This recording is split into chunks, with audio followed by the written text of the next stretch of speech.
Ouais, ça marche. OK. Donc voilà, donc on est en tous les cas, donc on est dans la page 109b, voilà. Et donc voilà.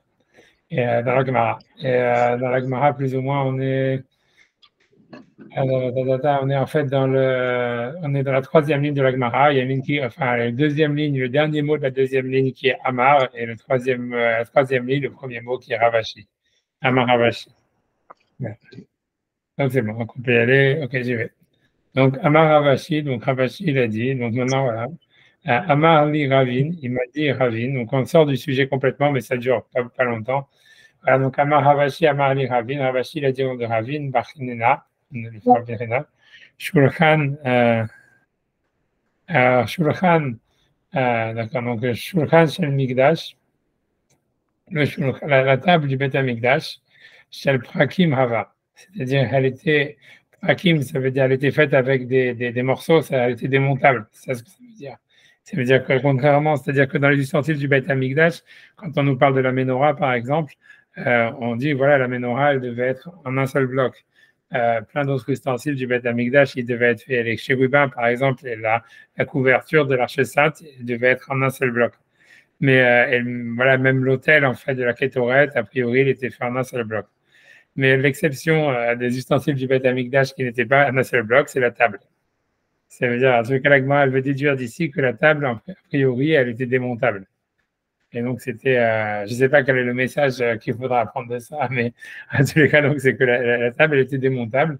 Et alors, pourquoi la Gemara dit ça? Elle dit que la table, elle était démontable. Elle dit parce que c'est le Prakim Aya, Ava, donc c'était la table du Beth Amikdash, elle était fait de différentes parties qui étaient assemblées. Donc, il y avait des clous et des machins comme ça. Des Salkadatar, parce que si jamais il te monte à l'esprit Hadouke Hava, c'est-à-dire Hadouke, elle était collée, ça veut dire c'était un seul bloc. Hava Mihadak, ça veut dire les Hadek, ça veut dire c'était collé, vraiment collé.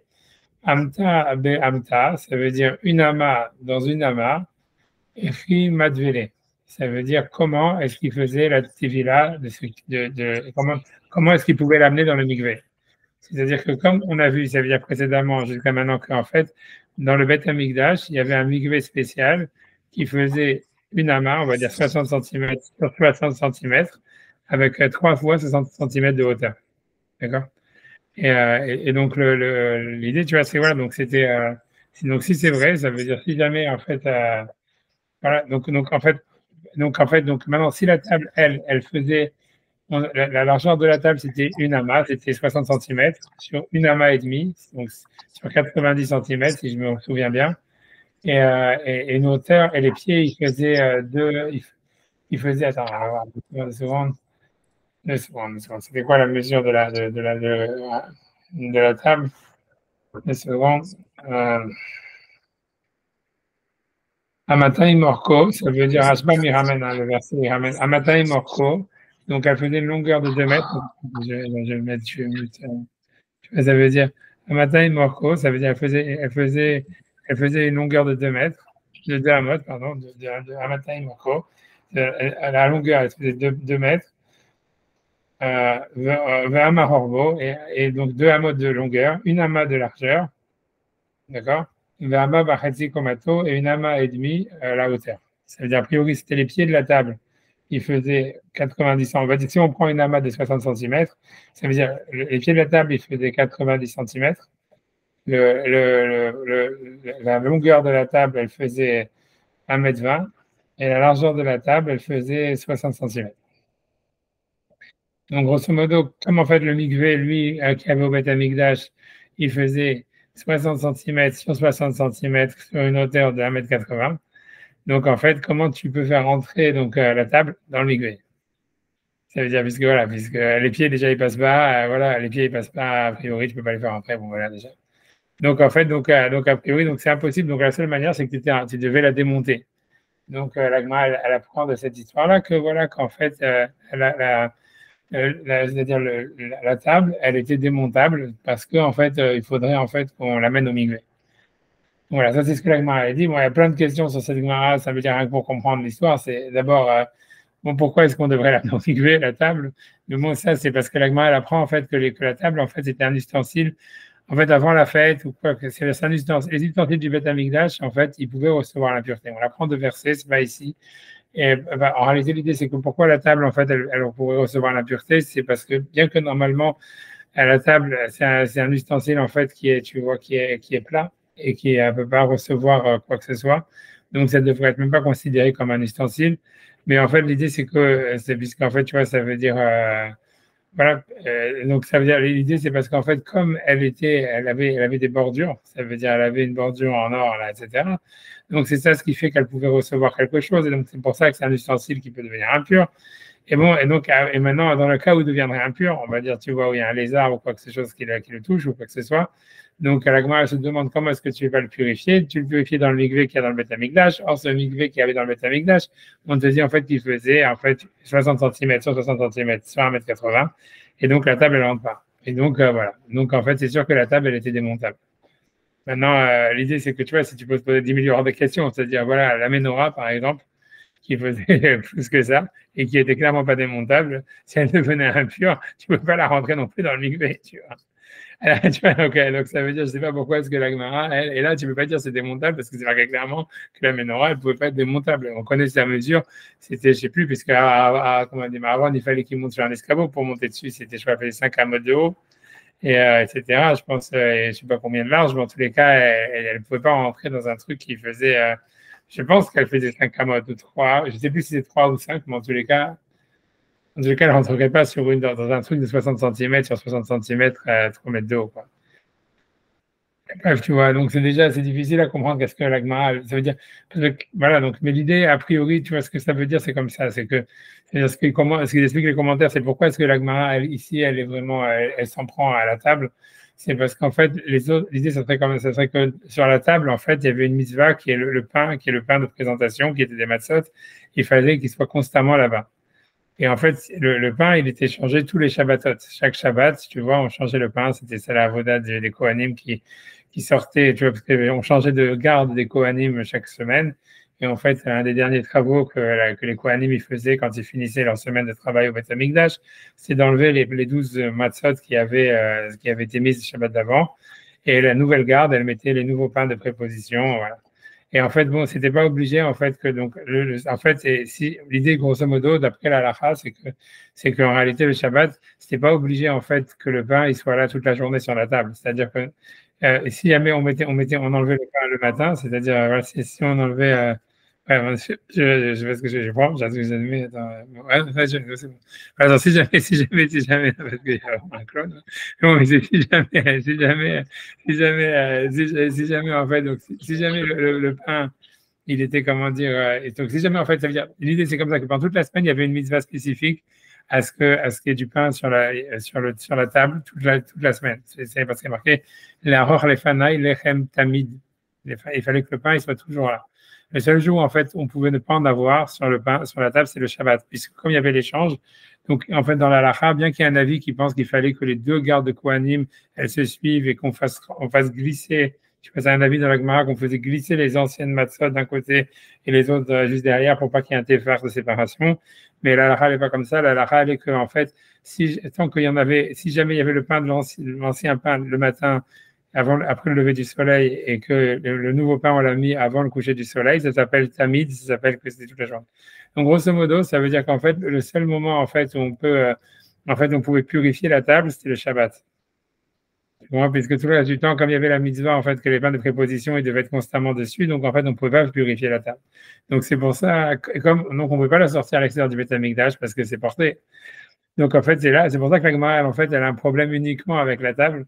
Parce que là, donc, la seule manière où je pouvais le purifier, c'était dans l'enceinte du temple. Et donc, la question, elle se pose, en fait, voilà, comment, donc, comme le mikvé qu'il y avait dans le Beth Amikdash, on vient de dire qu'il faisait 60 cm sur 60 cm sur 1,80 m de haut. Donc, en fait, voilà, l'idée, elle est, voilà, comment est-ce que tu pouvais mettre la table dehors. Et donc, c'est pour ça que la Gemara a déduit que la table, a priori, elle était démontable et qu'elle n'était pas en un bloc comme les autres ustensiles du Beth Amikdash.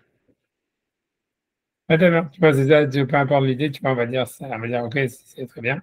Ok, alors, ok, donc la Gemara, elle continue, elle dit non, il y avait une autre possibilité.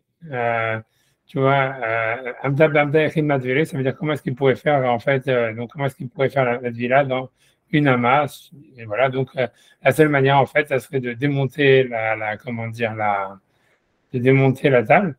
Ok, a priori, parce que la question elle se pose, même si tu enlèves les pieds, a priori, on va dire comment tu mets une amas dans une amas, mais ça veut dire que même dans le sens de la largeur, ça veut dire c'était le plateau central de la table, il était lui-même, il était démontable. On va dire ça. Ouais, on avance. Tu vois, ok, la Gemara dit, elle dit c'est pas une preuve, Malkushia, c'est pas une preuve de dire qu'en fait il faisait la devila de la table dans, comment est-ce qu'il pouvait faire la devila de la table dans le mikvé du Kohen Gadol? Dilma, peut-être, Veyam Shasa Shlomo, peut-être en fait il faisait la devila de la table dans la mer que Shlomo il avait fait, Abama Dvilé, donc on faisait la devila dans cette mer que Shlomo il avait fait, c'est-à-dire que dans le Beth Amikdash c'est écrit que Shlomo il avait fait un grand bassin il pouvait contenir, je ne sais pas, je crois, à Rajbam, il va dire, je sais pas, 150 migrés, je ne sais pas, enfin, assez énorme, et qui était tenu par, je sais pas, 12 taureaux. Et en fait, et voilà, et donc en fait, on pouvait faire la tvila dans ce bassin. Voilà. Ce spot, il va expliquer comment ça c'est possible, pourquoi c'est pas de l'eau puisée, etc., comment ça se vient de l'eau de source, etc. Donc tout ça, on va faire dans ce spot, mais voilà, donc, avec moi, il dit ça, en fait, voilà. Et donc, en fait, oui, avec moi, on continue, de Madville, des Tanner Abifia, parce qu'Abifia, il dit, Yam Shasa Shlomo, ça veut dire la mer que Salomon, il avait fait dans le Beth Amikdash, Marzik, Meav, Vechamishim, Mikve Tara, voilà, ça pouvait contenir 150 mikveh tahara, c'est-à-dire 150 fois 40 CA, si vous voulez. Bon, Hachem, comme il ne voulait pas que vraiment tout le monde soit que me mettre au chômage, donc la Gemara ici n'a pas eu l'idée de refaire le calcul. Mais en fait, dans Eruvin, il y a tout le calcul. Et c'est un calcul compliqué parce qu'en fait, je crois la partie supérieure du bassin, elle était ronde et la partie inférieure, elle était carrée. Donc, en fait, tu dois calculer, je sais pas, sur toi, le volume qui est en haut et sur les deux volumes qui est en bas et toute une histoire. Mais ça, c'est la Gemara dans les Rouvines. Mais ici, bon, Hachem, on ne fait que nous donner le résultat, que ça faisait 150 fois 40 CA.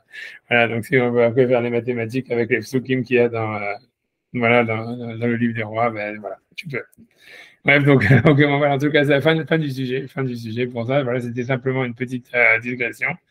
Ok, donc je ne sais pas si Rashi, qu'est-ce qu'il dit Rashi dit, donc, Shel Prakim Ava, donc Rashi dit que, donc voilà, je suis dans Rashi, je dis aussi Rashi 6 lignes avant la fin de Rashi. Donc la table, elle était en fait, comment dire, démontable, elle était voilà. Chez Cholim Lifrok, ça veut dire qu'on pouvait démonter, on pouvait, Farek, ça voudrait dire, je ne sais pas comment traduire, ça vient du mot Perek, ça veut dire, je ne sais pas, désarticuler, désassembler. Rorvo, ça veut dire la largeur de la table, puisque le problème, c'est le amas, comment on fait entre une amas dans une amas. Donc, ça veut dire la largeur Alishnaïm en deux. Et donc, en fait, on va dire on avait deux bouts qui faisaient un qui faisait une demi-amas sur 2 amas et demi, et l'autre une demi-amas sur 2 amas et demi, a priori, puisque la longueur c'était 2 amas et demi. Ouais. Ok, bon, et après ça, comme dans la hauteur, comment ça marche, puisque la hauteur elle était que 3 amas, je sais pas, a priori, tu te dis, bon, quand tu mettais quand tu mets le quand tu mets le quand tu mets quand tu mets la table, j'en sais rien, ça monte, j'en sais rien, ou bien tu vois, ça part en diagonale et voilà, quoi. Ça part en diagonale et ça veut dire le truc ouais, même en diagonale. Bon, on va pas trop se poser de questions, mais voilà quoi. Oui, oui, tu vois, je sais pas. Ah oui, je sais pas. A priori, je sais pas parce que tu vois en réalité, la Gemara elle avait dit que tu vois, ça veut dire. C'est-à-dire que l'Agman avait dit que pour le Cohen, lui, en fait, quand il rentrait dans l'eau, elle montait, et donc le mur, Tosfot, il avait expliqué que le mur était beaucoup plus haut, et que donc il était immergé. En fait, l'idée, c'est que le Cohen Gadol, on avait fait ce mikvé-là qui faisait que 60 cm, 60 cm sur 1,80 m, ça veut dire d'eau avec des murs peut-être plus hauts. C'était pour qu'il puisse il puisse aller au mikvé sans avoir besoin de se pencher, tu vois. Parce que voilà, parce que comme il était déjà fatigué à Yom Kippour de tous les trucs, il devait aller 5 fois au mikvé, si en plus il devait, c'est comme déjà quand on se prosterne nous, tu vois, c'est comme s'il fallait rajouter encore la gymnastique tu vois, pour le mikvé. Donc en fait, c'était ça l'idée, c'est que quand il rentre, il pouvait rentrer en fait dans le mikvé, et en rentrant dans le mikvé, en fait, tu vois, il remplissait le truc et se retrouvait immergé sans avoir besoin de se baisser. Mais je ne sais pas comment dans la table ça fonctionnait, quoi. Ça veut dire si la table elle faisait 2 mètres. Elle faisait 2 amas. Ouais, c'est ça. Non, mais c'est bon, c'est bon, 2 amas et demi, puisqu'il y avait 3 amas de haut. Donc c'est bon, non, c'est bon. C'est bon, il n'y a pas de problème. La longueur, c'était 2 amot et demi, la hauteur, c'est 3 amot, donc tout va bien, tout va bien. Ok, très bien. Ouais, donc, c'est des morceaux d'une demi-amas de large avec sur 2 amot et demi de haut, donc voilà. Et le migvé lui faisait 3 amot, donc ça rentre. Ok, donc, ok, chez le Prakim, donc chez Yocholim, qu'on pouvait, donc, je reprends Rachid, qu'on pouvait donc détacher la largeur en deux. Deisal Kadatar Hadouke Mehdak, parce que si jamais en fait tu penses que c'était collé, Shen Yocholim Lifrok Bo, qu'on peut pas en fait, c'est-à-dire ouvrir la largeur, ça veut dire la largeur de la table en deux morceaux d'une demi-amas. Donc voilà, c'est tout. Echimatsi Madvile, encore Rachid, comment est-ce que vous pouvez faire la dvila? Oui, puisque sa largeur, la largeur de la table, c'était une amas. Bikli chez Ouama, dans un ustensile, ça veut dire le mikvé qui fait lui-même une amas sur une amas. Bikli chez Ouama, à la main, comment est-ce qu'il peut rentrer? D'accord. Ouais. On va faire Rashbam. Donc, Rashbam, il dit Shel Prakim, Shulchan Shel Mikdash. Le premier Rashbam, c'est Shulchan Shel Mikdash, c'est 2, 4, 6, je crois, 8, 10 lignes avant la fin. Le dernier mot de Rashbam, à la fin de la ligne, Shulchan Shel Mikdash, la table du Beth HaMikdash. Alors voilà, donc il explique, il dit Shulchan Shel Zahav Shasa Moshe. C'est-à-dire la table en or que Moshe avait fait. Donc Tivbe, il écrit sur son propos Amatai Norko, voilà, elle faisait 2 mètres, 2 amot de long. Ouais. Le amas Orbo, et voilà, donc c'est deux amas de long, une amas de large. Voilà, ça fait donc, voilà, ça fait 60 cm de large. Elle veut dire 1,20 m de long. Vama Bachatsi Komato, et les pieds, ça veut dire la hauteur, c'était 90 cm. Okay. Et voilà, et donc ça veut dire, voilà, donc okay, il n'y avait aucun problème, tu vois, pour rentrer 2 amas dans 3 amas. Voilà. Donc c'était que le amas sur une amas qui était un problème, c'était pas la largeur, quoi, c'était, voilà, donc là on coupait en deux. Donc, donc chez le Prakim Ava, donc elle était en morceaux. Chez Achol Ifrok Orvo les Shnaim, ça veut dire qu'on peut détacher la largeur en deux.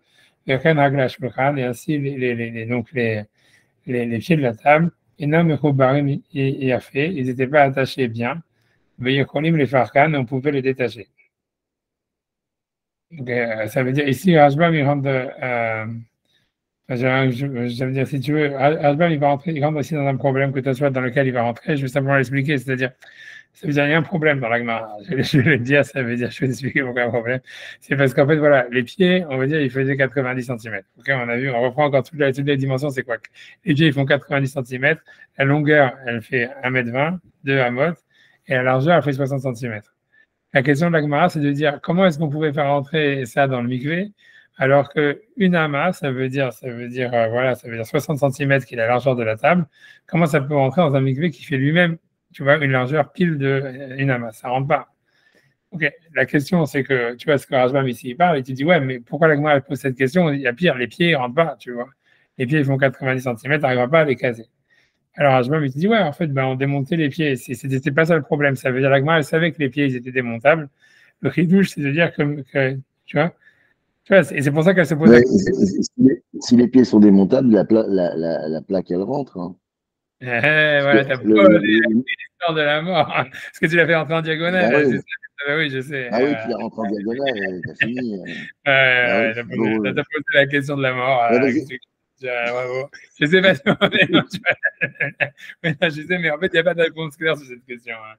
Je sais pas, je crois que tu c'est ça le problème, tu vois. Au fond, tu vois, c'est ça le problème, quoi. Mais c'est ce que si les pieds sont pas démontables, effectivement, il faut la séparer en deux. Mais si tu peux enlever les pieds, la plaque, elle rentre en diagonale. Il n'y a pas de problème, puisqu'il fait 3 de haut. Ouais. Le musée fait 3 amotes de haut et un de truc. Donc, tu la mets comme ça, elle rentre. La plaque, elle rentre. Après, les pieds, c'est vraiment un problème. Ouais, non, mais tu vois, mais c'est ce que tu vois, qu'on avait vu déjà la semaine dernière, puisque tu vois, tu sais que la différence entre le carré et la diagonale, c'est une fois. C'est ça, la diagonale est plus grande. Ouais. Voilà, donc c'est tout, tu vois. Donc, voilà, donc ça posait une très bonne question. Mais le problème, c'est tu vois, parce que tu comprends pourquoi le Rashbam, il est obligé de dire ça? Parce qu'en fait, c'est parce que c'est le langage de la question de la Gemara qui est difficile, parce que c'est une amas dans une amas, comment tu fais rentrer? Alors, si c'est une question, c'était les pieds, alors c'est pas les pieds, tu vois. Alors, il lui dit, voilà, comment tu fais rentrer 81 amas et demi dans une amas, puisque les pieds ne rentrent pas. Mais la Gemara ne s'est pas posé la question sur les pieds, donc Rashbam, il est obligé de dire, bah ouais, bah, ça veut dire qu'on démontait les pieds. Ah, mais maintenant, si tu démontes les pieds, alors voilà, tu n'as plus de problème si tu les fais rentrer. C'est bon. Ouais, c'est une question que c'est une question. La seule, il y en a qui répondent, mais je dis c'est une réponse qui a été démontrée fausse, tu vois, c'est de dire que comme il y avait les rebords, tu vois, la table, elle avait des rebords, un téphar, tu vois, ça veut dire en haut, tu vois, parce qu'il y avait la bordure qui devait être zéret, ça veut dire 2 cm au-dessus de la table et un téphar en dessous de la table. C'était ça la bordure, tu vois. Donc ça veut dire que tu as un truc qui fait un téphar, c'est 8 cm à peu près, tu vois, on va dire comme ça. Donc disons que tu dois compter qu'il y a une largeur de 10 cm à faire passer, mais en fait, même ça, en fait, ça passe. C'est-à-dire, tu vois, ceux qui veulent dire, c'est de dire comme ça, ils dire que si tu fais en diagonale, comme tu avais les bords, alors les bords, ils vont t'empêcher de faire rentrer le truc en diagonale. Mais en fait, a priori, mathématiquement, je pense que les types ils disent que c'est pas vrai. Que, tu vois, en fait, même si tu fais rentrer 10 cm, tu rajoutes 9 cm dans la largeur, tu peux faire passer le truc en diagonale. Et en plus de ça, tout le monde dit, il y a plein de preuves d'ailleurs, je sais pas quoi, comme quoi les bords, c'était sûr qu'on pouvait les enlever parce qu'ils font pas vraiment partie de l'ustensile et tout ça, etc. Et donc, blablabla. Donc, en fait, c'est une grosse question, quoi. Honnêtement, tu vois, je pense pas qu'il y ait une réponse à ce jour qui a été donnée à cette question. Moi, mais bon, voilà, je sais pas. Mais cette question, tu as posé la question qu'il fallait pas poser, quoi. C'était ça l'histoire, tu vois. Mais, tu vois, voilà. Mais Rashbam, lui, il dit, tu vois, parce que la logique, c'est-à-dire ça veut dire, si tu veux, tous les commentateurs de la Gemara, ils disent non, en fait, tu vois, ça veut dire, ils préfèrent plutôt que, tu vois, parce que Rashbam, c'est Rashbam et Tosfot, tu vois, Tosfot, tu vas dire la même chose que Rashbam, c'est eux qui se sont mis dans le problème en disant, ah oui, mais il y a les pieds, il y a les pieds. Et à cause de ça, ils se battent, et les pieds, on les démonte. Et à ce moment-là, tu vois, tu as le problème, ça rentre en diagonale. Les autres, tu vois, commentateurs, ils préfèrent dire, OK, on ne pouvait pas enlever les pieds. Et c'est tout. Et pourquoi la Gemara a dit comment faire entrer une ama dans une ama? Elle ne voulait pas vraiment dire une ama dans une ama. En fait, c'était les pieds. Tu vois. C'est mieux de dire ça que de dire, tu vois, que de poser une question, tu vois, c'est démontable et après de se dire, mais ça rentre, tu vois. Voilà, quoi. Mais en tout cas, dans les deux cas, voilà, il n'y a pas d'explication vraiment jusqu'à ce jour. Je pense qu'il n'y a pas, j'ai pas vu en tous les cas d'explication satisfaisante sur la Gemara. Voilà. Alors, en tout cas, Hashbam, lui, il a préféré, tu vois, ça veut dire entrer dans une impasse sur la diagonale et dire que les pieds étaient démontables plutôt que de dire que non, les pieds ne sont pas démontables. Voilà, donc c'est ce qu'il dit. Lui, il dit, tu vois, les pieds, lui, il dit carrément, un langage, il dit, ils n'étaient même pas bien attachés. Il dit. Donc, là, ils n'étaient pas attachés bien et on pouvait les démonter.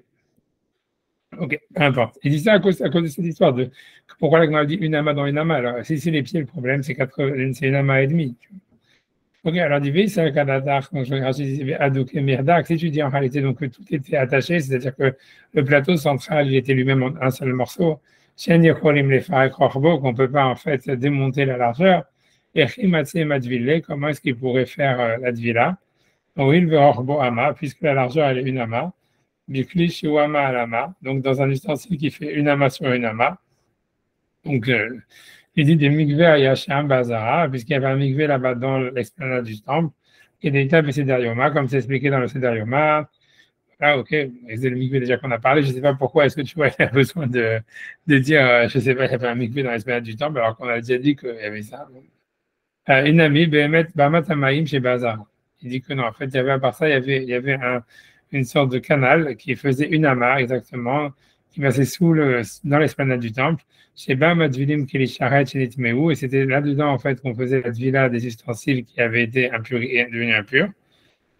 Chava Ama, et elle faisait une largeur de une amarre, c'est-à-dire de 60 cm, Hashem Kenikret Ama, et c'est pour ça qu'elle était appelée Ama, ça veut dire, c'est son nom dans les plans du Beth Amikdash, ça s'appelle Amat Amaim, ça veut dire le canal, mais il s'appelait Ama parce qu'il avait une largeur exacte de une Ama. Tu vois, Elou Metarvin Bahama, ça veut dire les deux, ça veut dire, je pense, les sangs, je sais plus, ça parle du sang ou des libations d'eau ou de vin, je ne me rappelle plus, ils se mélangeaient dans la hama. Ok, bref, tu vois. Donc, ça veut dire Rashbam, il se demande est-ce qu'on faisait la dvila des ustensiles, dans les cas de cette table, est-ce qu'on l'aurait fait dans la Hamat Amaim, ça veut dire dans ce ruisseau qui était dans l'esplanade du temple, qui servait normalement à purifier les ustensiles, ou bien est-ce qu'on utilisait spécifiquement le mikveh qui était normalement là-bas pour le Kohen Gadol, mais que pour une raison ou pour une autre, la table, on la mettait aussi là-dedans quand on voulait la purifier.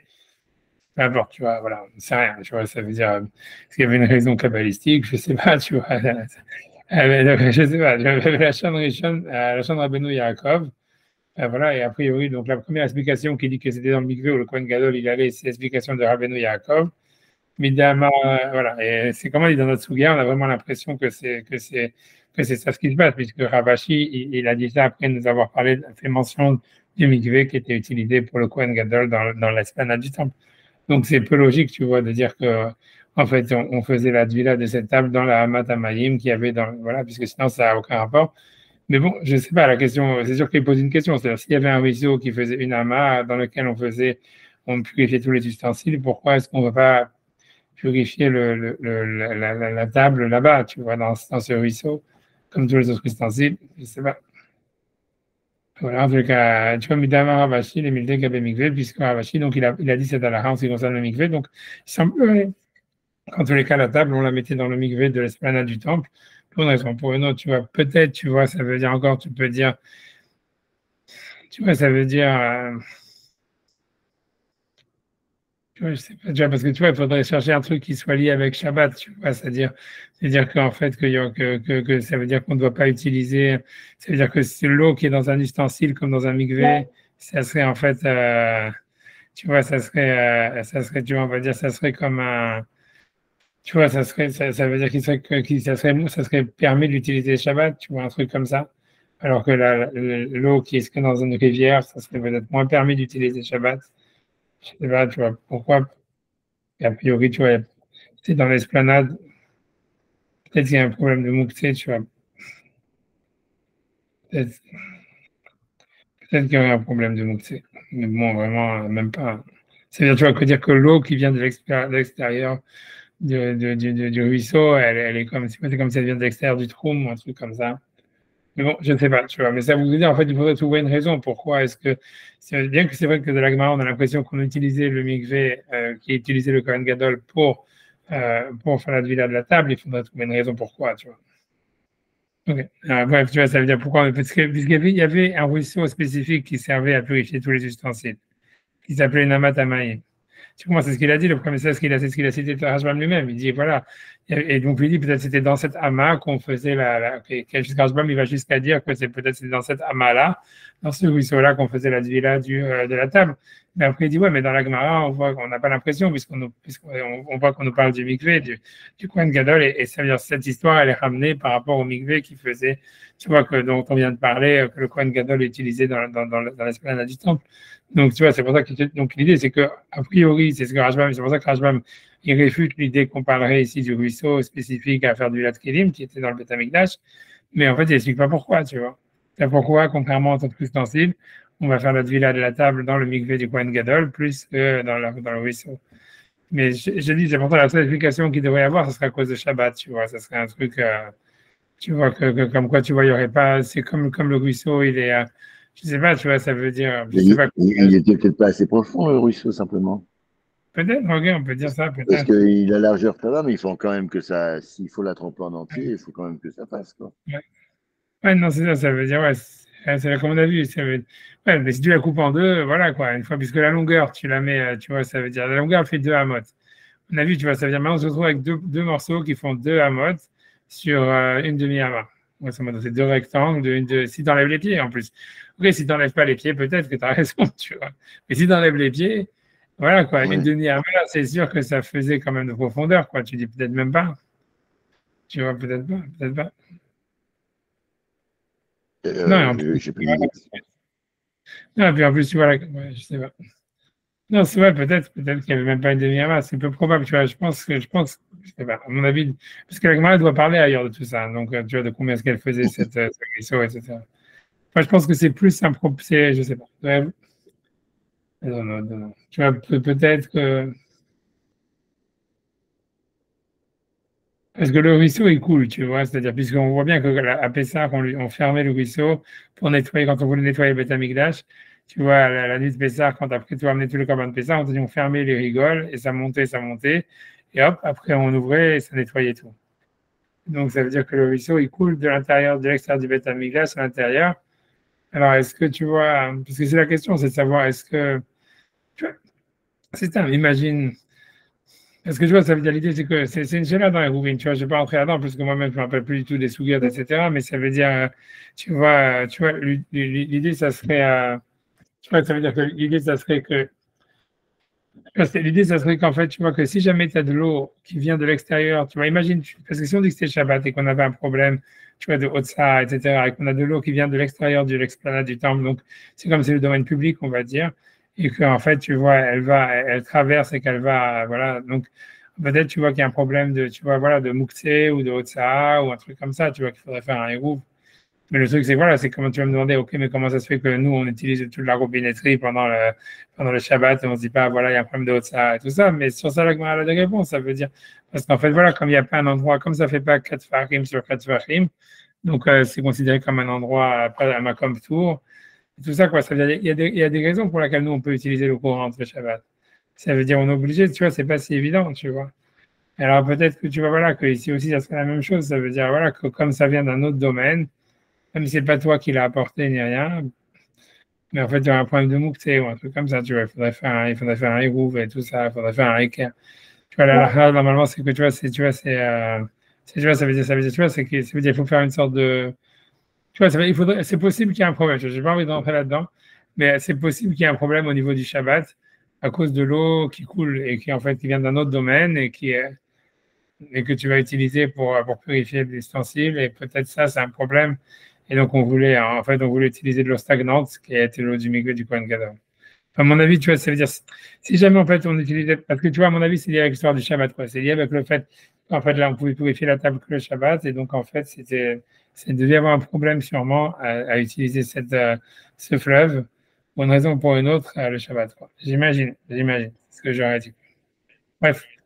En tout cas, la question, elle se pose quoi? Ça veut dire, la question, elle se pose à savoir voilà, pourquoi est-ce qu'en fait, si tous les ustensiles, s'il y avait un fleuve spécifique et une rigole spécifique dans l'enceinte du temple pour purifier tous les ustensiles du Beth Amikdash, pourquoi on ne l'utilisait pas pour la table? Mais bon, ça se passe, Rachid n'est pas clair sur ça, simplement, il cite Abenou Yaakov et il dit voilà, en disant voilà, c'est vrai qu'en tous les cas, le premier, c'est voilà, de l'Agmara, on a l'impression on utilisait le mikveh du Kohen Gadol, mais on ne sait pas pourquoi.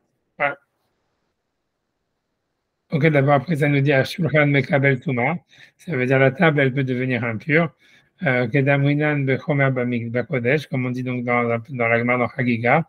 Tu vois, donc ça veut dire, on apprend un verset, Damar Eshlakis, parce que Eshlakis, il dit Maïdektiv Ashulchan Atahor, ça veut dire la table pure. Ça veut dire, il y a pas souvent dans la Torah, quand elle parle de la table, on nous dit la table pure. Le mot pur, évidemment, il est en trop. Nommé Klal Sheutame, ça vient nous apprendre qu'il peut devenir impur. Donc là, on apprend que la table, elle peut devenir impure. Voilà, parce qu'en fait, elle peut recevoir des choses, tu vois, ça veut dire, ça veut dire a priori ça veut dire dans la rigole, ça veut dire dans la bordure qu'elle a, tu vois, quelque chose comme ça. En plus, bon, c'est un ustensile en métal, enfin bref, quoi. Donc en tout cas, c'est un ustensile qui peut devenir impur. Et voilà, donc il fallait l'amener au mikvé, etc.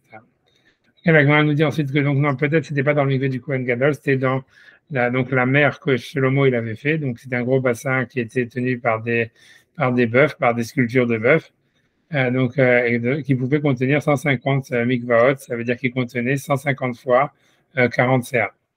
Donc Me'av Hamishi mikvaot, le Masakat Seguvin, ça veut dans le traité de Gouvin, mais Farash Minalan, on nous explique d'où est-ce qu'on la prend.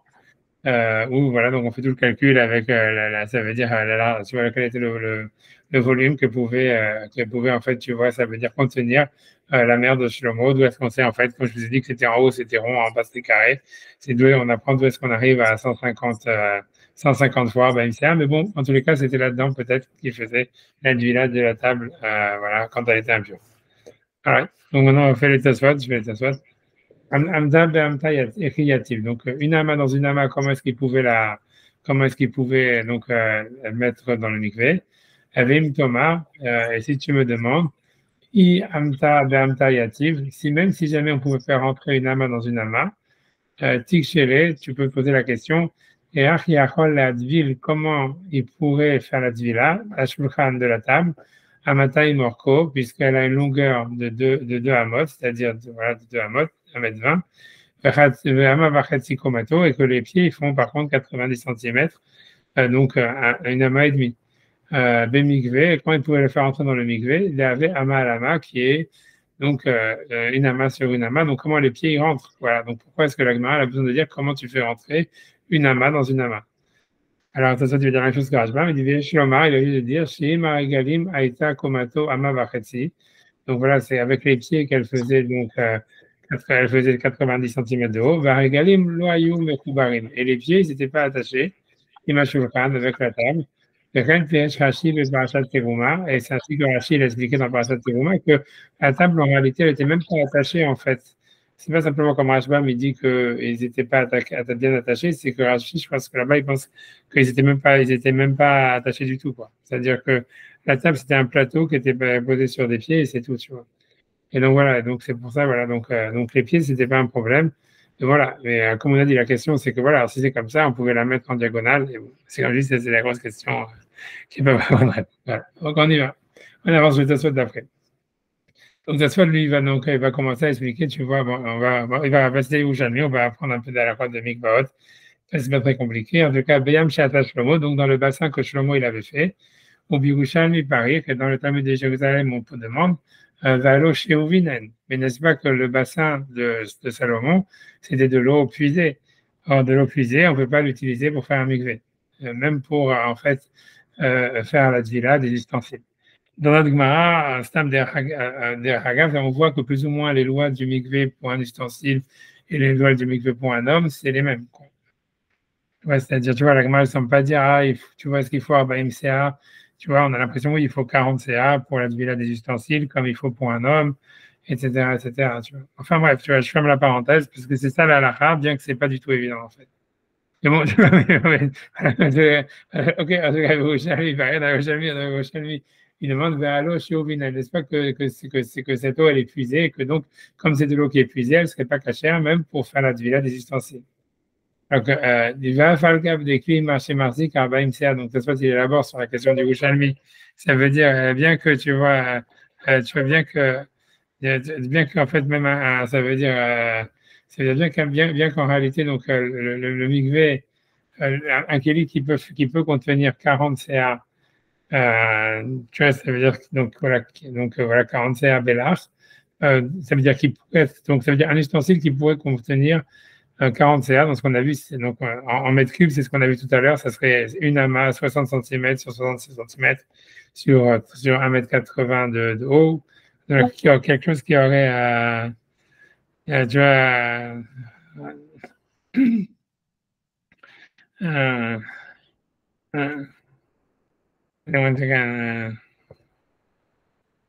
je suis obligé de répondre.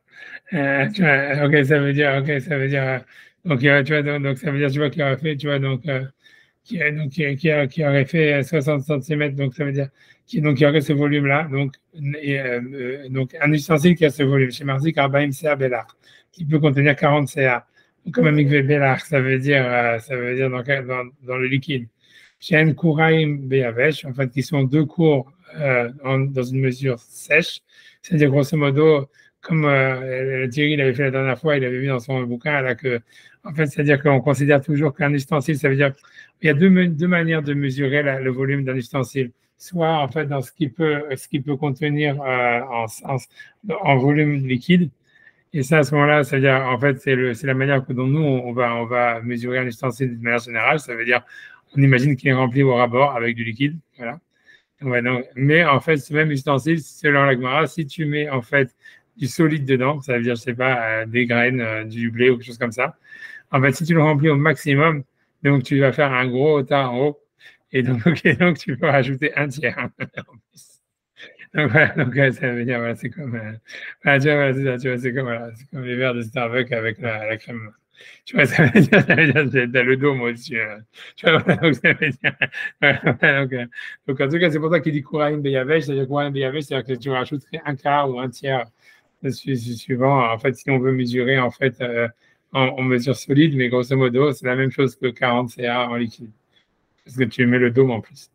Donc voilà, donc Eno Mekabel Touma, donc un ustensile qui a cette taille-là, il ne reçoit pas l'impureté. Voilà, alors, ce bassin-là, le bassin de Shlomo, il avait 150 fois cette mesure. Den Metaltel Malé Verekan, parce qu'on peut pas comment dire, le déplacer vide ou plein. Ça veut dire, en fait, l'idée, c'est que, ça veut dire, grosso modo, c'est que dans les lois de pureté et d'impureté, il y a marqué, dans la Torah, on nous parle d'un sac, ça veut dire, quand on nous parle d'ustensiles qui sont faits en peau, tu vois, en cuir, on nous parle d'un sac. Il y a marqué le mot sac dans la Torah, qui veut dire sac comme en français. Et ça veut dire, et donc l'Agma, elle demande pourquoi est-ce qu'on nous parle d'un sac quand on parle de voie de pureté et d'impureté. Et donc l'Agma nous dit, ça vient de nous apprendre que de la même manière qu'un sac, en fait, on peut le déplacer plein et vide, aussi un ustensile pour qu'en fait il devienne impur, il faut qu'on puisse se déplacer plein et vide. Or, on considère qu'un ustensile qui aurait voilà, ce volume de 40 CA, que c'est encore une fois 60 cm sur 60 cm sur 1,80 m, ou tu vois, quelle que soit la configuration, en fait, il est trop lourd pour déplacer plein. Et voilà. Et donc, si on le déplace plein, il se casse. Voilà, personne, voilà. Donc, il ne reçoit pas l'impureté. Donc, ça veut dire que ce bassin-là, il ne reçoit pas l'impureté parce qu'il a une mesure gigantesque. Voilà, voilà, donc ça veut dire qui fait qu'il n'est pas considéré comme un ustensile pour recevoir l'impureté. Donc, Tasfat, il voudrait dire, au début, il voulait penser que si jamais même on utilise de l'eau du robinet, par exemple, donc de l'eau puisée, et qu'on la mettrait dans un ustensile qui lui-même ne peut pas recevoir l'impureté, quelle que soit la raison, ici, par exemple, parce qu'il est trop grand, donc ça deviendrait un mikvé, ça serait caché, même si l'eau a été puisée. Ouais. Parce que, ouais, peu importe, tu vois, je veux dire, voilà, juste ça te paraît bizarre, mais bon, mais c'est parce qu'en fait, tu vois, c'est parce que même le fait même qu'un mikvé qui est fait avec de l'eau puisée, il n'est pas cachère, c'est pas du tout évident en soi, tu vois. Ça veut dire, il y en a qui, tu vois, ouais. Il y en a qui pensent que c'est que dans le rabbinique, il y en a qui pensent que c'est, tu vois, ça veut dire, tu vois, grosso modo, tu vois, c'est pas évident, c'est pas évident, tu vois, ouais, faut pas trop le dire, mais bon, c'est pas grave. Mais ça veut dire la halakha, ouais, c'est qu'on est, c'est pas clair, honnêtement, c'est pas clair, mais bon, il y a plusieurs avis, il y en a qui pensent que, d'après, en tout cas, l'avis majoritaire, c'est si jamais il y avait une mesure de 1 révit, ça veut dire de 3 onces, tu vois, comme on a vu pour d'eau de pluie, après ça, si tu remplis tout le reste avec de l'eau de truc, c'est bon. Tu vois, mais c'est que dans la bénie que c'est un problème. Tu vois, donc, ok, donc ça veut dire, c'est pour ça que tu as soit ici, il veut dire, voilà, ok, donc, même si jamais tu jetais un ustensile, mais il ne va pas rester ça, c'est pas la conclusion. Donc, n'ayez pas peur. Donc, en tous les cas, donc, il dit, voilà, comme ça, c'est un ustensile qui est lui-même qui ne peut pas recevoir l'impureté. Donc, en fait, l'eau, même si elle vient du robinet, c'est pas grave, ça serait quand même un mikvé kasher. Donc il dit non, il dit c'est pour ça c'est une avamina qui voudrait dire voilà que comme c'est pas un ustensile pour devenir impur, tu vois, ça veut dire pour devenir impur, donc l'eau qui serait dedans aussi elle serait pas impure et ça serait un mikvé kasher. Alors il dit non parce que les nyan sheiva pour en ce qui concerne l'eau qui a été fusée, kiliou, c'est considéré comme un ustensile, c'est-à-dire que voilà, on va considérer que grosso modo c'est pas de l'eau de pluie qui a été c'est comme s'il a été mis, c'est passé par un ustensile. Davar. Donc, comme on le dit au niveau des 18 choses, donc c'est un Sugia qui parle des choses qui entre Beth et Beth Shammai. Donc là-bas, il y a marqué Gaber Kelim Tahatat Sinor, où là-bas on dit si jamais quelqu'un pose des ustensiles sous un sinor, ça veut dire sous un tuyau. Ou en fait, ça veut dire, voilà, là-bas, ça parle qu'il met des ustensiles qui sont en terre ou des ustensiles en excréments d'animaux qui ne reçoivent pas l'impureté. On dit que malgré tout, on ne peut pas utiliser cette eau pour faire un mikvé, parce qu'en fait, voilà, ils sont passés avant dans un tuyau. Donc là aussi, tu vois. Et en plus, il dit Véhod, donc voilà. Et en plus, il va dire, OK, même cet ustensile reçoit l'impureté.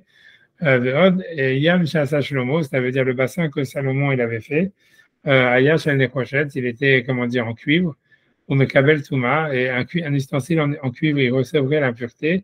Afalgav Deno Metaltel Male Verekan, même si on ne peut pas le déplacer quand il est plein ou vide, c'est-à-dire même quand il est plein.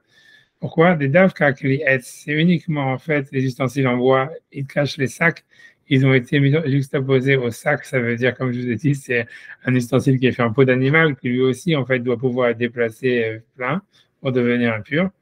Voilà, donc tout ça c'est la question du Yerushalmi. Tout ça en fait c'est l'explication du Yerushalmi qui dit, la question c'est, le point d'interrogation, c'est comment est-ce qu'on pouvait faire la divila des ustensiles dans le bassin que Shlomo il avait fait.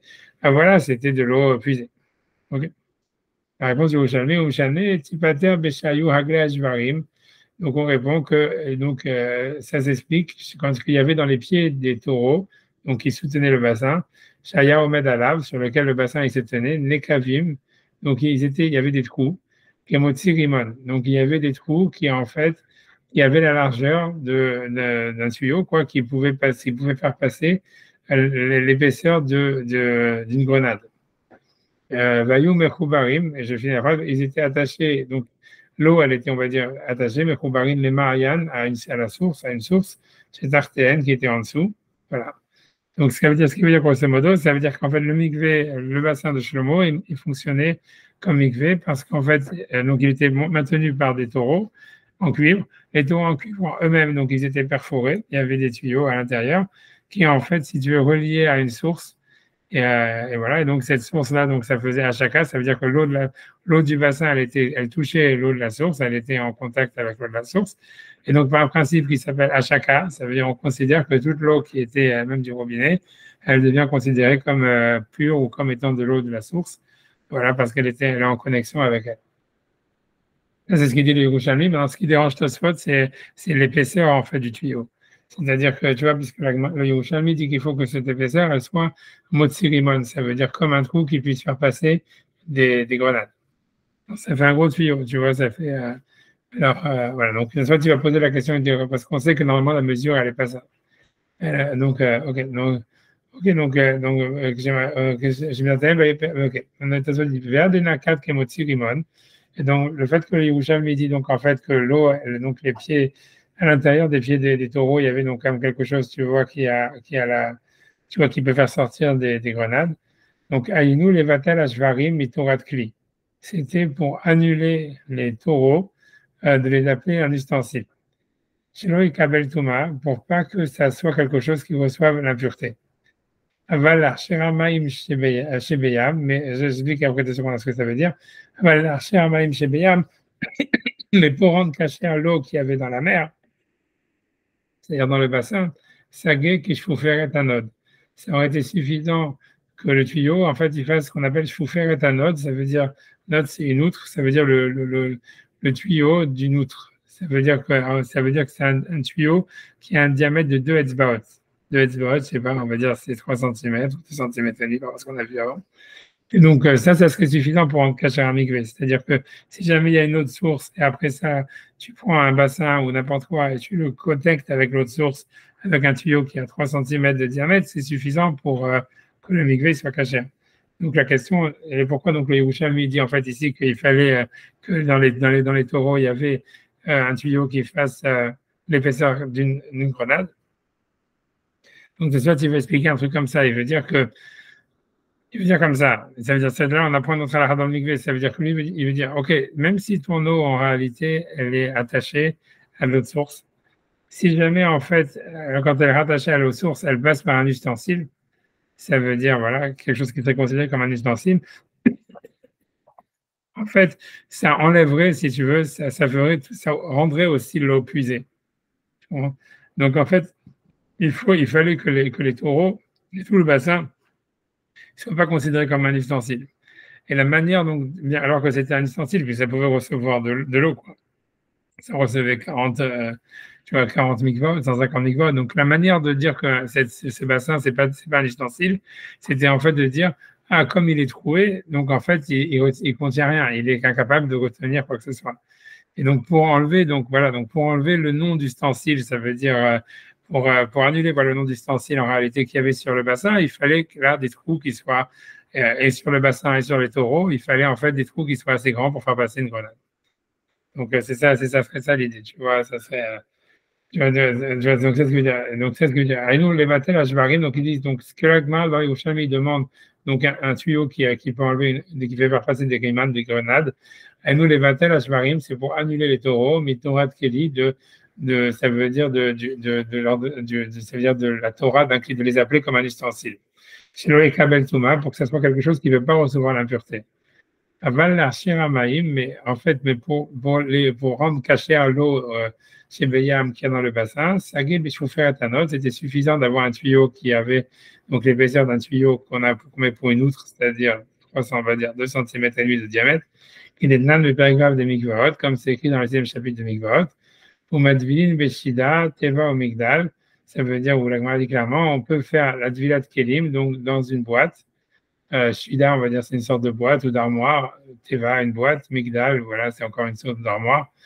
Chêne et couvines qui sont trouées, qui chauffaient à node, et qu'en fait, ils sont perforés avec le tuyau, avec un tuyau qui a l'épaisseur de chauffer à node, ça veut dire d'un tuyau d'une outre, c'est-à-dire 3 cm.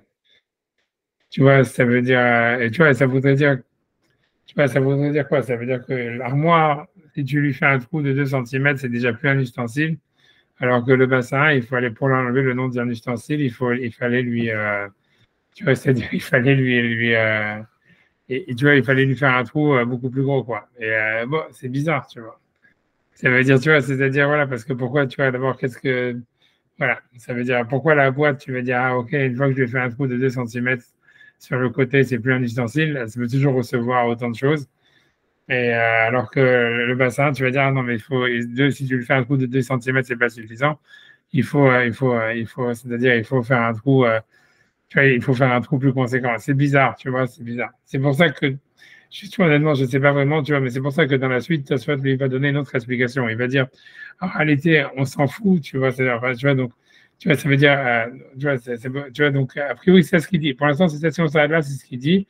Et c'est bizarre, donc, c'est difficile à comprendre, tu vois, pourquoi, tu vois, ça veut dire, si ce qu'il dit dans la suite, c'est une autre réponse, tu vois, c'est pas, tu vois, comme ça a l'air un peu quand on lit.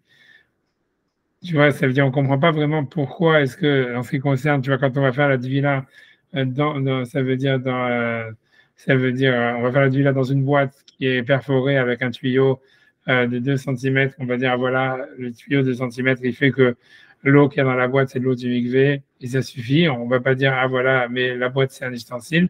Alors que ici, dans le bassin, on te dit non, il faut qu'il y ait des trous qui soient pour faire passer des grenades, pour que ça soit plus considéré comme un ustensile.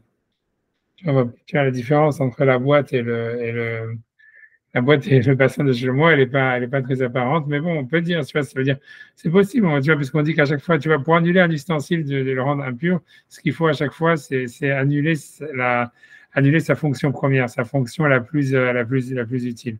Donc ça voudrait dire ça, ça voudrait dire, voilà, le bassin, si jamais il y a des tuyaux de 2 centimètres dedans, il fonctionne encore, et c'est comme ça, et voilà, et donc c'est pas considéré comme quelque chose qui l'annule de sa fonction de pouvoir contenir de l'eau et être un bassin, alors qu'une boîte, si jamais on lui fait rentrer un tuyau de 2 centimètres dedans, même si jamais le tuyau n'est pas tout en dessous de la table, au fond de la boîte, et que donc ça peut encore contenir des choses, ça peut plus contenir, ça peut plus être utilisé comme son utilisation principale, tu vois.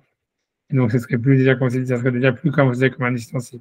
Ou bien peut-être, tu vois, ça parle justement quand le trou, ouais, il est tout en bas, je sais pas, tu vois, pas important. En tout cas, ça veut dire un truc comme ça veut dire que la boîte dont on parle là-bas dans la Mishnah, ça veut dire ça perd son utilisation. Ça veut dire, tu veux dire quelque chose? Je croyais qu'il fallait que ce soit étanche, le mikvé. Pour que ce soit un mikvé, il faut que ce soit étanche. Si c'est pas dans la rivière, si c'est dans un mikvé, donc dans un endroit fermé, il faut que ce soit étanche. Si tu fais un trou dedans, c'est plus un mikvé. Ouais, alors tu vois, c'est pas étanche, tu vois, c'est que l'eau elle soit stagnante. D'abord, et on avait vu que quand c'est de l'eau de source, c'est pas bien. Ouais, donc, parce qu'on a vu que ça, c'était quand c'était de l'eau de pluie, mais quand c'est de l'eau de pluie, il fallait qu'elle soit stagnante. Mais l'eau de source, elle n'a pas besoin d'être stagnante. C'est cette histoire. Ah oui, oui, oui. C'est ça l'histoire, tu vois, c'est qu'après, quand je t'avais dit qu'il y a des fleuves, est-ce que c'est l'eau de pluie ou c'est de l'eau de source? C'est une marque locale, c'est pour ça que les fleuves, c'était un truc, mais à la fin, en réalité, c'est qu'on considère que c'est aussi de l'eau de source. Et donc, l'eau, ça veut dire, tu vois, donc ça veut dire l'idée, c'est que, voilà, donc, a priori, tu vois, ça veut dire l'eau de source, on n'a pas besoin que ce soit stagnante. On te dit ici que c'est relié à une source, donc voilà, normalement, ça serait ça la réponse, tu vois. Mais tu peux très bien considérer que l'eau, elle n'est pas stagnante, elle est stagnante, c'est-à-dire, quand tu parles même du mikvé, tu vois, c'est-à-dire qu'il avait fait, puisque le mikvé dont on parle avant, à part cette histoire du bassin que justement il a fait, le mikvé dont on parle toujours du Kohen Gadol qui faisait 1,50 m à 3 mètres, truc bidule, bah, ça veut dire, c'est sûr que lui aussi il fonctionnait par le fait qu'il était attaché à une source en bas, tu vois, quelque part, tu vois. Et ben, comment se fait qu'il se vide pas, tu vois. Mais c'est parce qu'en fait, il devait y avoir en haut, il devait y avoir comme une sorte de bassin d'eau qui faisait qui était plus en hauteur, qui faisait que l'eau, tu vois, elle s'arrêtait, tu vois, elle baissait pas, quoi. Donc, tu vois, tu peux toujours imaginer que, voilà, par les vases communicants, tu vois, que, voilà, que l'eau, elle est maintenue à un niveau, voilà, artificiellement, bien qu'elle n'ait pas soutenue par en bas, et que normalement, elle devrait s'écouler tu vois, dans la rivière. Et tu vois, voilà, tu vois, ça veut dire un truc comme ça, tu vois, je sais pas comment, mais il y a un système, quoi, faut imaginer un truc comme ça. Parce que voilà, mais sauf sinon, tu peux dire la réponse, ouais, c'est dire voilà, c'est que l'eau, en réalité, ça veut dire l'eau qui est de source, elle n'a pas besoin d'être stagnante. Et comme il s'était relié à une eau de source, donc ça va. Mais on a du mal, quand même, au niveau technique, on a du mal à imaginer un migvé, tu vois, ça veut dire qu'il serait constamment, tu vois, qu'il fallait, tu vois, comment tu le remplis, tu vois, qu'il y a constamment besoin d'être rempli, tu vois, et qui est, tu vois, qu'un circuit d'eau, tu vois, courante, tu vois, ça veut dire, même si au niveau de la halakha, ça pose pas de problème, au niveau technique, à mon avis, c'est quand même bizarre. Ça veut dire, tu vois, je sais pas, tu vois, ça veut dire comment l'eau, comment le migvé était rempli, quoi, tu veux dire. Si tu fais arriver l'eau par en haut, Ouais, c'est ça. euh, tu fais arriver l'eau par en haut et que tu fais le coup en bas, ça fait Ouais, comme une. ouais, ça passe. Ouais. Ouais, ça fait comme Ouais, une ça dérivée passe. du canal, quoi. Surtout si le trou, si se retrouve le trou en bas, il est plus petit, enfin, que Ouais, le débit en bas il est plus faible, donc ça va se cumuler un truc comme dans le nivet, quoi. ouais, c'est un truc comme ça, ouais, un truc dans ce goût-là. En tout cas, voilà, Mm. voilà, mais bon, de toute façon, comme on a dit, l'autre source, elle n'a pas besoin d'être stagnante, mais voilà, ça là, bon, on va dire ça comme ça, on se casse pas la tête. Mais ouais, en tout cas, voilà, mais c'est ça l'idée, tu vois, donc, ok, mais ça voudrait dire, voilà, ça veut dire qu'en tous les cas, un peu dans la première réponse, si on s'arrête là dans ta soit, ça voudrait dire ça veut dire, la boîte, elle a perdu en ayant un trou, comme c'est un ustensile pas très important, tu vois, qui est pas grand-chose, donc si tu lui fais un trou de 2 cm dans le 2 cm de diamètre, 3 cm de diamètre. Alors déjà, ça perd son utilisation de boîte. Et donc, quand tu vas mettre, tu vas faire la tvila dans cette boîte, en fait, ça s'appelle pas que tu as fait la tvila dans un ustensile, donc c'est caché. Mais en fait, le bassin qu'il a fait, Shlomo, il est tellement grand et majestueux, etc., que si jamais, en fait, tu lui fais pas des trous qui peuvent faire sortir des grenades, alors, en fait, ça s'appelle encore un ustensile. Voilà, ça s'appelle encore un ustensile. Ok, ok, d'accord, bah, j'avance sur un truc, ok, ok, ok, ok, donc d'accord, donc j'avance. Ok, maintenant, c'est pour ça qu'en fait, tu vois, Rabbeinu Yechiel, lui, il va dire sûrement quelque chose d'autre, ça veut dire, on va voir ce qu'il va dire, lui, il dit comme ça, il dit, ou mourir Rabbeinu Yechiel, Piresh, c'est Sarir Khan Kemotzi Rimon, donc il explique que pourquoi est-ce que dans l'histoire de Salomon, il fallait quelque chose, en fait, qui est la taille de faire sortir des grenades, et puis Shashvarim Afsikin Ben Ayam les Mayan. Donc, ça veut dire, lui, il semble dire en fait que voilà, le bassin lui-même, en fait, c'était pas un problème si c'était un ustensile, on va dire. Tu vois, ça veut dire, ou même on aurait pu lui annuler son digne de ustensile avec un petit tuyau, ou bien même on s'en fout si c'est un ustensile, grosso modo. Mais le problème, ça veut dire, puisque l'eau, elle est cachée à l'intérieur. Mais l'idée, ça serait que ici, les taureaux, ils sont considérés comme quelque chose, tu vois, qui fait une séparation entre la rivière et le bassin. Et là où l'eau, elle est vraiment. Shashvarim Mafsikin Ben Ayam les Mariannes, ça veut dire que les taureaux, ils font donc une séparation entre la rivière et le bassin. La vallée Keurak Mikli Elkli. Et donc, ça serait considéré comme si c'était puisé, puisque comme ça passe par l'intermédiaire d'un ustensile, donc en fait, selon le rabbin Uriel, c'est pas l'important, c'est pas l'ustensile dans lequel tu vas faire la tvila qui est le problème. Ça pourrait être un ustensile. Ça veut dire voilà, la boîte, on va dire, si tu lui fais un tuyau de deux doigts sur deux doigts, il reste un ustensile, mais c'est pas grave, on s'en fiche, tu vois. C'est-à-dire, on s'en fiche que la chose dans laquelle tu vas faire le mikvé, ça soit en soi un ustensile. Ce qui est le problème, c'est si jamais il y a quelque chose entre la source et le mikvé, quelque chose qui soit un ustensile, c'est là où tu as un problème. Et donc, c'est bon, donc lui dit, et il dit, tout c'est quand donc, Shashvarim, Mafsikin Ben Ayam les Mayan, c'est les Shvarim, c'est les taureaux qui sont un ustensile et qui font une séparation entre l'eau et la source. La vallée qui voit que mes clés, donc c'est comme si on avait vidé d'un ustensile à un autre, donc comme si on avait puisé. Et Kevan de Mirchaketuva, et donc comme il y a une longue distance, et qu'en plus, donc, il faut que l'eau, elle passe donc avec une grande quantité, pour que, tu vois, ça veut dire pour que ce ne soit pas considéré comme un ustensile qui arrête, tu vois, qui fasse une séparation entre le mikvé, ça veut dire, et ça veut dire, et la source. Et donc, c'est pour ça qu'il faut des trous qui fassent l'épaisseur d'une grenade. Tu vois, chez vous, il faut que l'eau, elle coule, tu vas dire, de manière discontinue, et ça veut dire très rapidement, et voilà, en grande quantité. Le Raya Mitosefta, il a apporté une Raya de la Tosefta pour dire que ça serait ça la halakha, qu'il y a une halakha comme ça. C'est-à-dire que c'est pas en fait le problème de savoir. Donc, ça veut dire, c'est pour ça que dans l'histoire de la boîte avec le petit tuyau, il n'y aura aucun problème parce qu'en fait, même si la boîte, c'est un ustensile, le tuyau, en réalité, qui fait 2 cm de diamètre, il n'est pas considéré comme un ustensile lui-même parce qu'il n'a pas d'importance. Il peut rien recevoir, ni rien du tout. Donc, en fait, donc, ça suffit. Donc, voilà, il est pas problématique. Donc, on peut faire la Tvila des ustensiles dans la boîte. Même si la boîte elle-même, elle serait considérée comme un ustensile. Mais par contre, tu vois, ça veut dire, voilà, par contre, le problème, c'est que ici, dans le cas du bassin de Shlomo, ce qu'il y a, c'est que comment dire, les taureaux, ils sont, du fait qu'ils sont importants, ça veut dire qu'ils sont grands, qu'ils ont une importance à part entière. Donc, même si, en fait, ils sont troués, même si jamais, en fait, l'eau, elle passerait à l'intérieur, tant qu'en fait, il n'y aurait pas un débit, un très gros débit, quelque chose qui fasse qu'on voit qu'ils peuvent vraiment rien recevoir, ça veut dire qu'ils ne peuvent vraiment même pas ralentir le courant de l'eau, voilà, on va dire ça. Il faut que ça puisse, c'est ça ce qui va faire que c'est pas considéré comme on avait puisé l'eau du canal, tu vois. Ça veut dire il faut que ça soit que le débit soit tellement large que ça ralentisse pas, on va dire, le mouvement de l'eau. Donc c'est ça voilà, c'est pour ça, c'est ça, donc c'est ça le chidouche, voilà. C'est pas dans la halakha, on est marmire sur tout ça, mais voilà. C'est-à-dire quand tu vas dans la mikvé kelim ou la mikvé pour les hommes ou les femmes, ça veut dire, voilà, on fait le mikvé, le relié à la terre, il n'est pas considéré comme un ustensile. Et voilà, et on essaie qu'il n'y ait pas de tuyaux, enfin, tu vois, que les tuyaux, ça veut dire, voilà, ils sont minimales, ils sont aussi reliés dans la terre, ils sont dans la terre, donc ils n'ont pas un nom d'ustensile pour que, voilà, ça reste caché. Voilà, je sais pas, on peut s'arrêter là, c'est comme vous voulez. On peut faire le Tosfot d'après si vous voulez, comme je sais pas.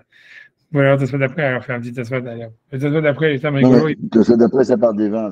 Ouais, mais parce que le Tosfot d'après, la Sougia d'après, elle va parler après sur autre chose. Et ce Tosfot, en fait, il n'est pas à la bonne page, quoi. Il parle simplement d'un seul truc. Il va demander est-ce qu'on peut être yotsé, tu vois, ça se fait en 2 secondes. Est-ce qu'on peut être yotsé des 4 verres du CDR avec du vin mévouchal?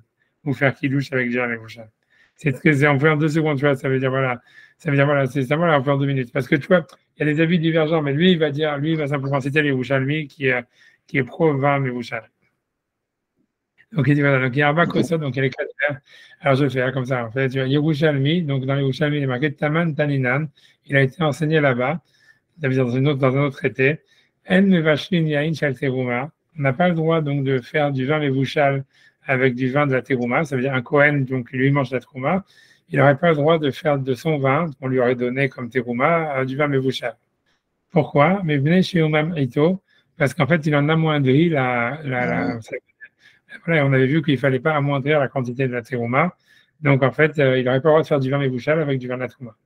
Ça, c'est un avis. Rabbi Yehuda, il pense que c'est moutard. Et venez chez Mashbicho, parce qu'en faisant du vin mévouchal, tu le rends meilleur. Ok, donc, la continue.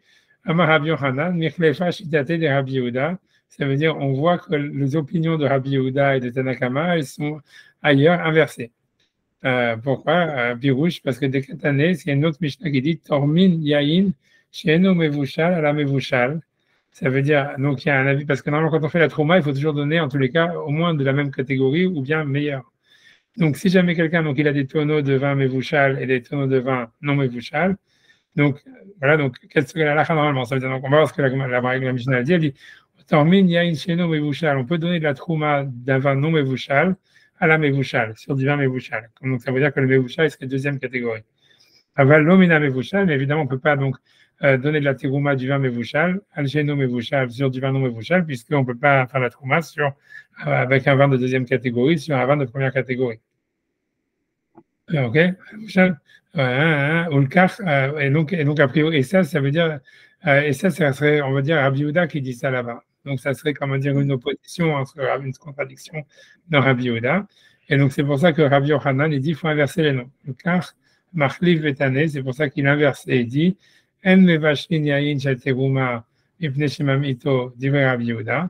Ça veut dire donc il faut inverser les noms dans la Mishnah. Donc Rabbi Yehuda, c'est lui qui dit on n'a pas le droit de faire du vin mévouchal avec de la terouma parce qu'on l'amoindrit. Donc ça serait un manque de respect pour la terouma parce que le vin mévouchal c'est du vin pourri. Mais ceux qui discutent, c'est Chachamim qu'eux ils disent qu'on peut faire du vin mévouchal, mais chez Mashbicho, parce qu'au contraire, quand tu fais du vin mévouchal, c'est meilleur que le vin non mévouchal. Et Rabbi Eliezer, pas l'égalé à Tam, mais bon, là-bas, nous dit que Rabbi Eliezer, là-bas, il a une autre réponse. Velo Machlif, il n'inverse pas les noms. On s'en fout puisqu'Alakha n'est pas comme Rabbi Eliezer.